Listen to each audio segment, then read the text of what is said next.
This channel does not promote any violent, harmful, or illegal activities. All content provided by this channel is meant for an educational purpose only. Brought to you by Agilus Diagnostics. নিজেকে test করতে থাকুন।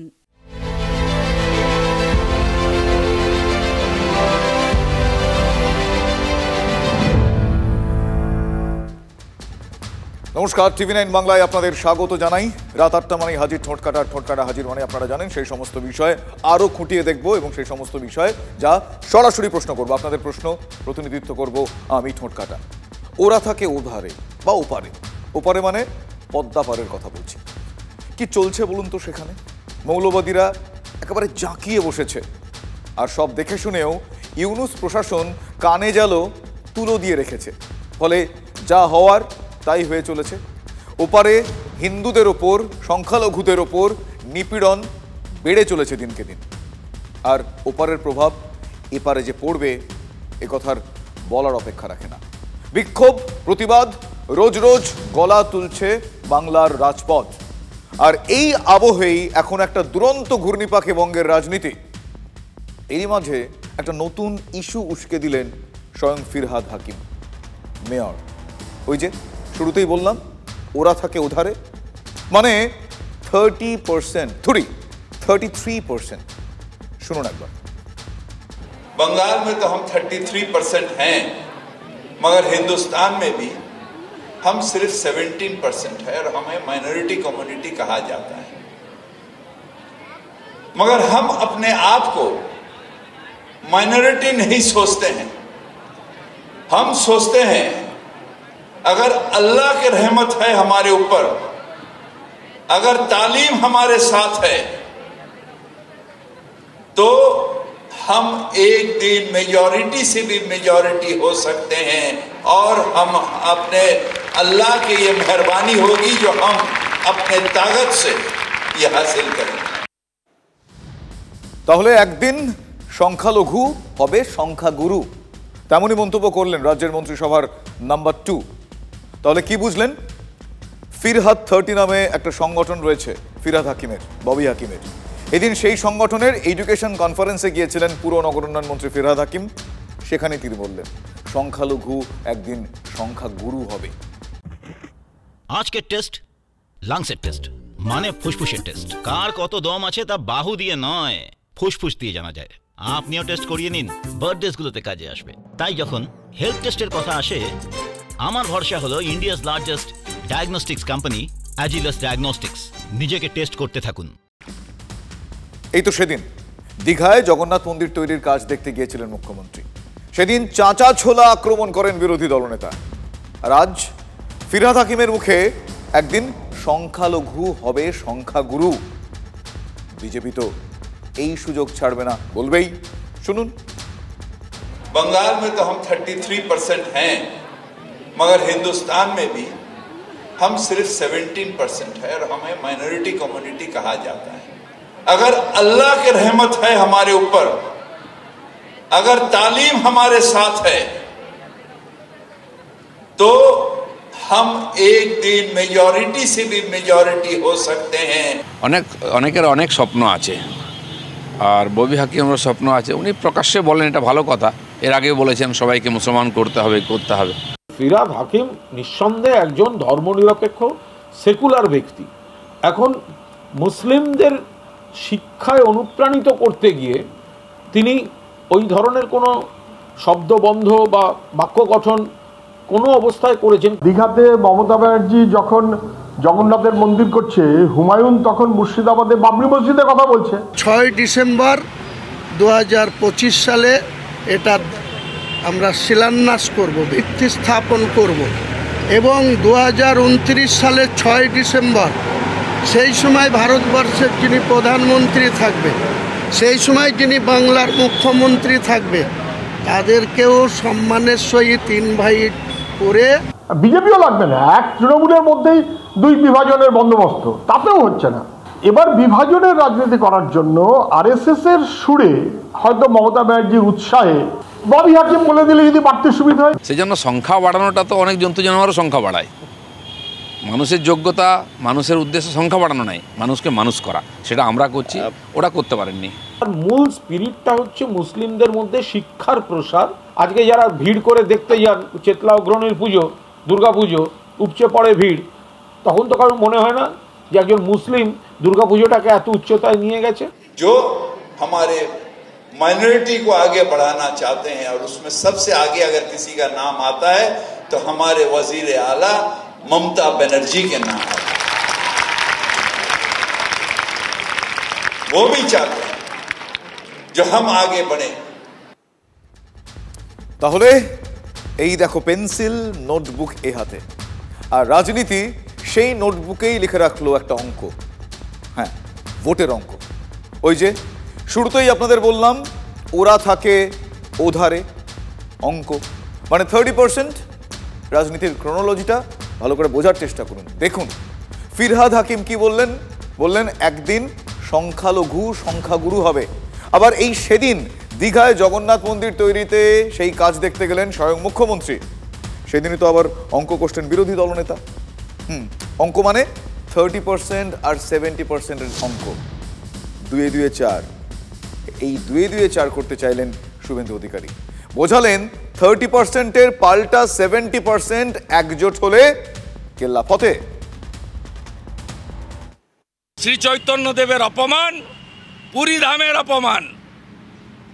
আর 26 সালে Hindu vote আপনি পাবেন না। আপনি একটা ভেজাল হিন্দু, আপনি হিন্দু বিরোধী। হিন্দুরা ইউনাইটেড হচ্ছে, এই আতঙ্কে এই সব করে বেড়াচ্ছেন। তাহলে 2026-এর বিধানসভা ভোটে হিন্দু ভোট একজোট হবে। বাংলাদেশে উত্তাল পরিস্থিতি, আর এই আবহে বঙ্গের রাজনীতির কিন্তু চড়া সুর।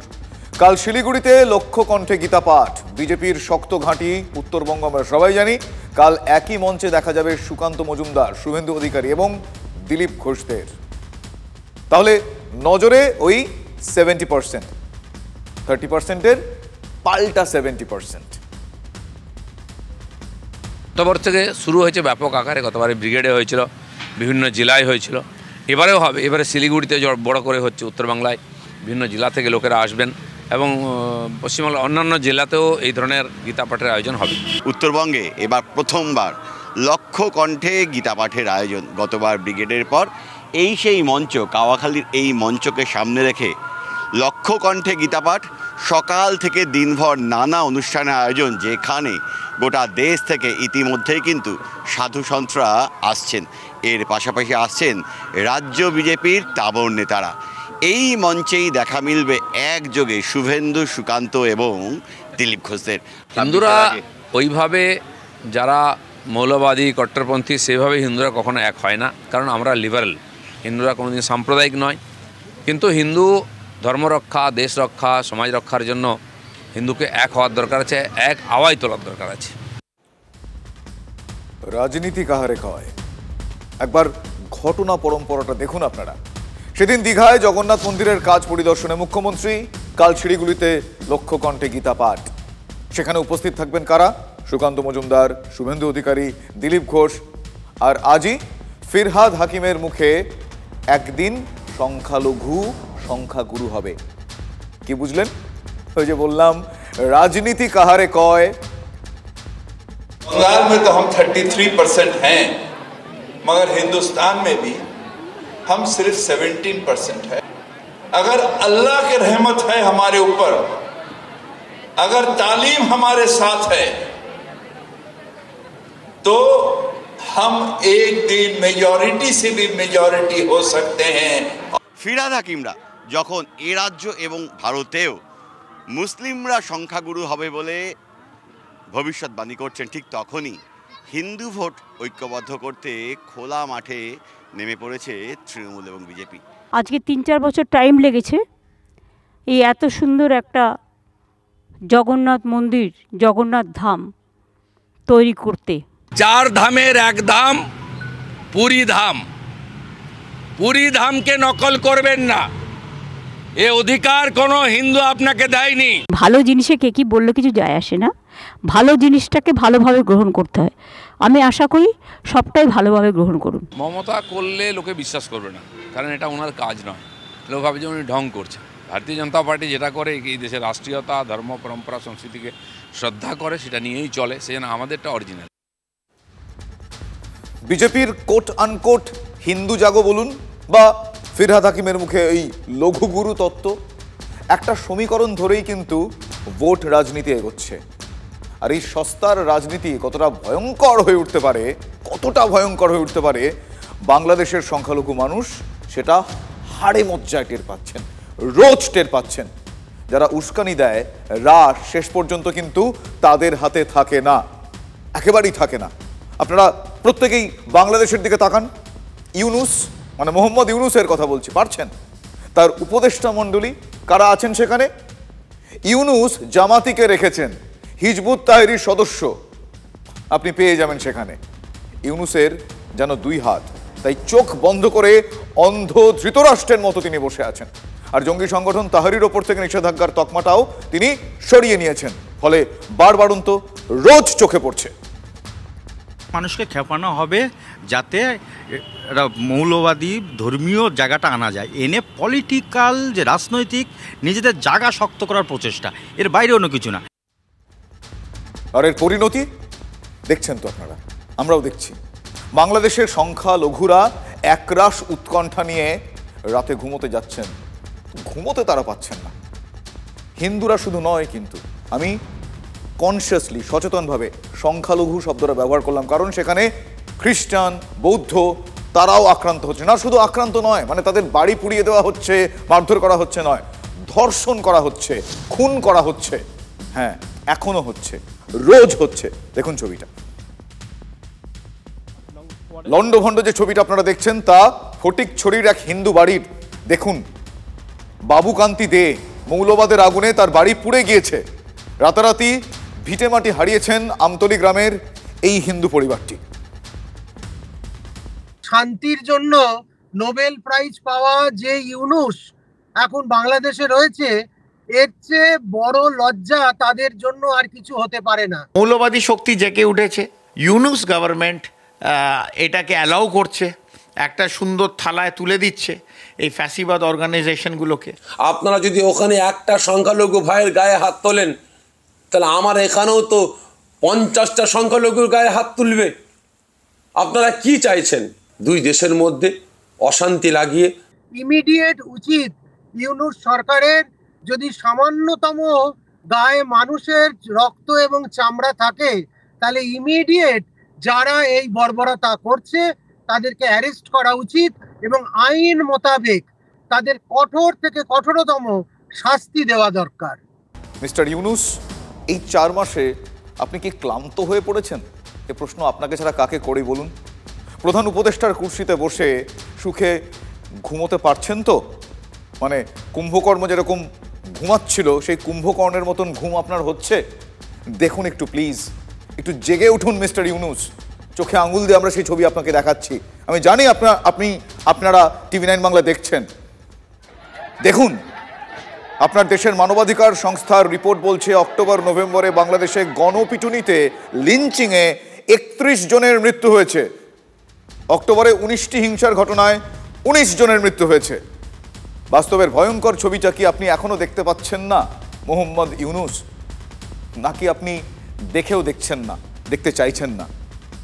কেন বলছি আপনি হয়তো ভাববেন না আপনাদের ওপর কোনো আক্রোশ নেই, কিন্তু দেখতে কেন পাচ্ছেন না? না হলে কোন মুখে এখনো সংখ্যালঘু নিরাপত্তার বড় বড় বুলি আপনারা আওড়ে যাচ্ছেন, আপনার লোকজন আওড়ে যাচ্ছেন?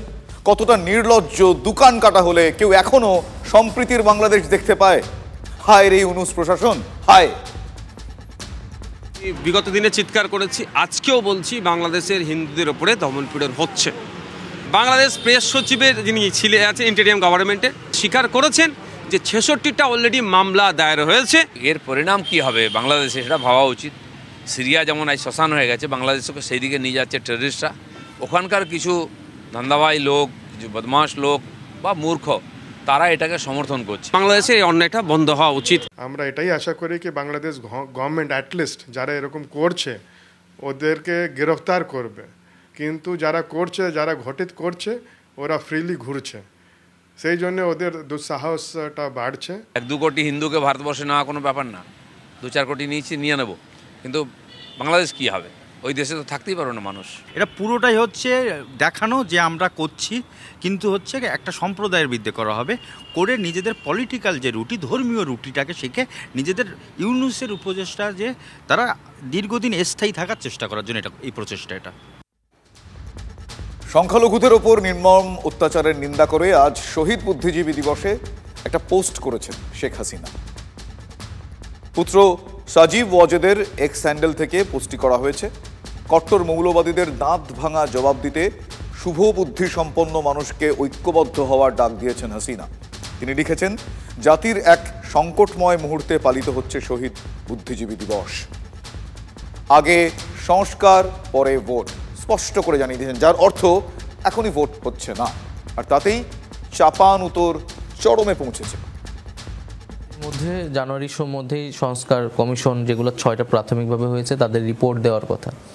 তাদের রিপোর্টটা হলে সেটা রাজনৈতিক দলগুলোর সাথে একটা ব্যাপক আলোচনার ভিত্তিতে তখন হয়তো রোডম্যাপটা ঘোষণা করা হবে। আমি তীব্রভাবে প্রতিবাদ করছি এবং আমি মনে করি যে এই ধরনের উক্তির তার প্রত্যাহার করা উচিত। এবং আমি এটা মনে করে দিতে চাই যে দয়া করে রাজনৈতিক দলগুলোকে বা রাজনীতিকে আপনাদের প্রতিপক্ষ বানাবেন না। আমরা চাই যে সংস্কারের কথা বলে যদি নির্বাচনটাকে বিলম্ব করা হয় তাহলে এই সরকারের জন্য খারাপ খবর বয়ে আনবে। রাজনৈতিক দলেরা যে কথা বলছে যে তারা ছাড়া সমস্যার সমাধান করা সম্ভব না, তারা তাহলে 53 বছর সমস্যার সমাধান করে নাই কেন? Would you please answer? তাহলে কেন আমাদেরকে আজকে আমাদের কাজ ছেড়ে এসে দায়িত্ব নিতে হচ্ছে? তারা ভালো মানুষ, কিন্তু তারপরেও চালের দাম তো কমে না, জিনিসের দাম তো কমেনি, রাস্তাঘাটের জ্যাম তো কমে না। পুলিশ ঠিক হয়েছে, ভালো হয়েছে, ব্যুরোক্রেসি ঠিক হয়েছে, প্রশাসন ঠিক হয়েছে। আমি একজনের বদলে আরেকজনকে বসাবার জন্য কাজ করেছি, আমি লড়াই করেছি চুরি বন্ধ। বাংলাদেশের আর্মি জেনারেল বলেছিলেন যে আমরা 3 থেকে 4 মাসের মধ্যে নির্বাচন করব। এখন দেখা যাচ্ছে একটা রাষ্ট্রীয় সরকারের ব্যবস্থা করা হচ্ছে, একটা পরিকল্পনা চলছে, যা বোঝা যাচ্ছে যে বাংলাদেশের গণতন্ত্র সুর পরাহত, কবে আসবে কোনো সম্ভাবনা নেই। সে সক্রিয় ঋত ক্ষমতাকে ফিরে পাওয়ার জন্য ডিজিটালি সে লন্ডনে আওয়ামী লীগের নেতাকর্মীদের নিয়ে একটা মিটিংও করেছে। আমাদেরকে তখন অ্যাক্টিভ হতে হবে যাতে করে আমরা তাদেরকে প্রতিহত করতে পারি।